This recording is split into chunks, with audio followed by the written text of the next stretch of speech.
Kumar Reddy daily serial మాటలు మాట్లాడతాడు. ఇప్పటికి వరంగల్ పోయి డైలీ సీరియల్ లాగా దేవాదులు 2 ఏళ్లలో పూర్తి చేస్తాం, ఆ 2 ఏళ్ళు రావిగా, ఎప్పుడు 2 ఏళ్ళే.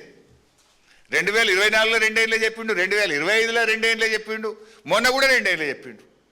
డైలీ సీరియల్ లాగా డైలాగ్ కొట్టి నిన్నెవరన్నా అద్దంటురా దేవాదులు పూర్తి చేయంగా? ఎవరు ఆపిన? నేను బీఆర్ఎస్ వాళ్ళు ఇట్లా చేయకని ఆపుతురా? నేను మీరు ఆపినరు, కేసులేసి కోట్లలో కేసులేసి ఆపుడు కాంగ్రెస్కి అలవాటు. మిమ్మల్ని ఎవరు 2004 నుంచి 14 దాకా 10 ఏళ్ళ అధికారంలో ఉండి కూడా దేవాదులను పూర్తి చేయింది కాంగ్రెస్ పార్టీ. 10 ఏళ్లలో కాంగ్రెస్ పార్టీ 46,000 ఎకరాలకే దేవాదులకు నీళ్లు ఇస్తే కేసీఆర్ గారు 3,17,000 ఎకరాలకు దేవాదుల ప్రాజెక్టు కింద నీళ్లు ఇచ్చిండ్రు. అది మా చిత్తశుద్ధి. కేసీఆర్ గారి యొక్క శ్రద్ధతోని ఉమ్మడి వరంగల్ జిల్లాకు 3,17,000 ఎకరాలకు 22 రిజర్వాయర్లకు 3 ఫేజుల్లో నీళ్ళెత్తడానికి పనులు పూర్తి చేసింది బీఆర్ఎస్ ప్రభుత్వం. ఇవాళ మీరేమో ఆ మోటార్లకు కరెంటు సరఫరా చేయలేక నీళ్ళెత్తలేని చేతగాని దద్దమ్మ ప్రభుత్వం మీరు. కేసీఆర్ గారేమో నీళ్ల కోసం యుద్ధం చేసిండు, కానీ రేవంత్ రెడ్డి ఏమో నీళ్లపై యుద్ధం చేస్తున్నాడు. నీళ్ల కోసం కేసీఆర్ యుద్ధం. అటు ఆంధ్రప్రదేశ్తో పోరాడిండు, కేంద్రం మీద పోరాడిండు, కృష్ణా మీద ట్రిబ్యునల్ వేయాలని యుద్ధం చేసిండు, గోదావరి జలాల హక్కుల కోసం యుద్ధం చేసిండు, ప్రాజెక్టుల అనుమతుల కోసం యుద్ధం చేసిండు. కానీ రేవంత్ రెడ్డి గారేమో నీళ్లపై యుద్ధం చేస్తుండే. ఇదే మూర్ఖత్వము. మేము మేడిగడ్డ కాడ నీళ్ళు ఎత్తుమంటే మేము తమ్మిడిహట్టి కడతాం, ఎవడొద్దనండి నేను తమ్మిడిహట్టి కట్టంగా? అప్పుడు 8 ఏళ్ళు కాంగ్రెస్ గవర్నమెంట్లో ఉండి తమ్మిడిహట్టి కట్టంది మీరే, ఆగం చేసింది మీరే. ఇప్పుడు 32 నెలలు అయింది మీరు వచ్చి, 3 ఏళ్ళు దగ్గర. ఇప్పుడు తమ్మిడిహట్టిలో 3 ఏళ్ళలో తట్టేడు మట్టి ఎందుకు ఎత్తలే? తమ్మిడిహట్టి కట్టంగా ఎవడు ఆపిండు? ఇవన్నీ రాజకీయాలు. ఇదే ఉత్తమ్ కుమార్ రెడ్డి అసెంబ్లీలో 2024-25లో 6 లక్షల ఎకరాలకు ఇస్తా అన్నాడు, 25-26లో 6 లక్షల ఎకరాలకు ఇస్తా అన్నాడు. 12 లక్షల ఎకరాలకు నీళ్ళు ఇవ్వాలి. 1 లక్ష కన్నా ఇచ్చినావాడు? ఒక్క ప్రాజెక్టు పూర్తి చేసినావా? ఏమన్నా 1 ఎకరానికి కొత్తగా నీళ్ళు ఇచ్చినావా? ఒక చెరువు తవ్వినవా? ఒక చెక్ డ్యామ్ కట్టినవా? ఒక ప్రాజెక్టు పూర్తి చేసినావా? ఎంతసేపు బీఆర్ఎస్ మీద పడేడుచుడు, మమ్మల్ని తిట్టుకుంటూ తిరుగుడే తప్ప ఓ ప్రాజెక్టు పూర్తి చేసింది లేదు, ఓ చిత్తశుద్ధి లేదు, అసెంబ్లీలో చెప్పిన మాటలకు విలువ లేదు, ఓ నిజాయితీ లేదు. ఇక మొన్న ఎప్పుడో ముఖ్యమంత్రి గారు ఈ దేవాదుల మీద వీళ్ళ చిత్తశుద్ధి మీరే చూసిండ్రు టీవీల్లో లైవ్. దేవాదుల ఏ బేసిన్లో ఉంటుంది? బేసిన్ తెలియదు, బేసిక్స్ తెలియదు వీళ్ళకు. ముఖ్యమంత్రి గారి రివ్యూలో దేవాదుల ఏ బేసిన్లో ఉంటుంది అని అడుగుతున్నాడు. You don't have minimum basics.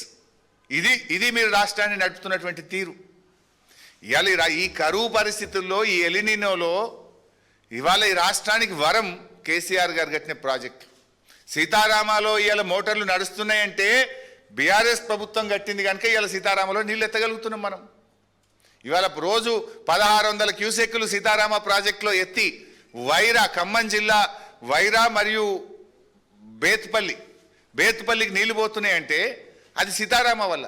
మంచినీళ్ళు యాక్చువల్గా ఇప్పుడు సీతారామ కట్టి ఉండకపోతే ఖమ్మం జిల్లాకు మంచినీళ్ళు కూడా దొరకని పరిస్థితి ఉంటుండే. ఇవాళ బీఆర్ఎస్ కేసీఆర్ గారు చేసిన కృషితో సీతారామ మోటార్లు ఆన్ చేసి బేతుపల్లి వైరా రిజర్వాయర్లు నింపితే ఇవాళ సాగునీటికి తాగునీటికి అవకాశం దొరికింది. ఇవాళ దేవాదులలో మీరు అన్నారం సుందిల్లా బ్యారేజ్ గేట్లు మూయండి, నీళ్ళు ఎత్తండి అంటే 2 ఒకటే డిజైను, అట్లెట్లు ఎత్తుతామన్నారు. మరి సమ్మక్క బ్యారేజ్ కూడా మేమే కట్టినాం కదా. అదే గోదావరి నది మీద మేడిగడ్డ కింద కట్టిందే సమ్మక్క బ్యారేజ్. మరి సమ్మక్క బ్యారేజ్ గేట్లు మూసేసి మంచిగా నీళ్ళు ఎత్తుకుంటారు కదా మీరు. మరి బీఆర్ఎస్ కట్టిందే కదా, అన్నారమైనా సుందిల్ల అయినా మేడిగడ్డ అయినా సమ్మక్క అయినా వరుసగా గోదావరి మీద కట్టింది బీఆర్ఎస్ఏ. మరి సమ్మక్క బ్యారేజ్ ఇవాళ గేట్లు మూసి బ్రహ్మాండంగా నీళ్లు నిలుపుకొని దేవాదులకు నీళ్ళు ఎత్తుతున్నావు కదా. సమ్మక్క బ్యారేజ్ పటిష్టంగానే ఉంది కదా. మరి ఇది కూడా గేట్లు ఎత్తాలి, ఇది కూడా అదే నది మీద అదే పద్ధతిలో కట్టిండ్రు అని మరి ఎందుకో గేట్లు ఎత్తుతలేవు అంటే నీకు ఈడ రాజకీయం చేస్తున్నావు. అన్నారం సుందిల్ల కూడా మూసుకొని మినిమం వాటర్ మేనేజ్ చేస్తే నీళ్ళు ఎత్తే అవకాశం ఉన్నా ఇవాళ కాళేశ్వరం దగ్గర నీళ్లు జారవిడుస్తున్నావు. దేవాదుల దగ్గర ఏ కిరికిరి లేకపోయినా, ఎన్డీఎస్ఏ లేదు, కుంటి సాకులు లేవు, ఏమి లేకపోయినా కూడా 10 మోటార్లు నడిపే అవకాశం ఉంటే 5 మోటార్లు నడిపి మిగతా నీళ్లు కిందికి జారవిడుస్తున్నావు. 105 టీఎంసీలు ఇవాళ కిందికి పోయినటువంటి పరిస్థితి ఉన్నది. సరే, ఫైనల్గా మేము చెప్పేది ఒక్కటే, చిల్లర రాజకీయాలు బంద్ పెట్టండి. చిత్తశుద్ధితో దేవాదులలో 10 మోటార్లు నడపాలని, 22 రిజర్వాయర్లు నింపాలని, 3,17,000 ఎకరాలకు వరంగల్ జిల్లాకు త్రాగునీరు అందించాలి అని బీఆర్ఎస్ డిమాండ్ చేస్తుంది. లేనిచో పెద్ద ఎత్తున ప్రజా పోరాటాలకు ఈ కాంగ్రెస్ పైన మొత్తం వరంగల్, నల్గొండ, కరీంనగర్ దేవాదుల పరివాహక ప్రాంతంలో రైతుల పక్షాన బీఆర్ఎస్ ఉద్యమిస్తుంది.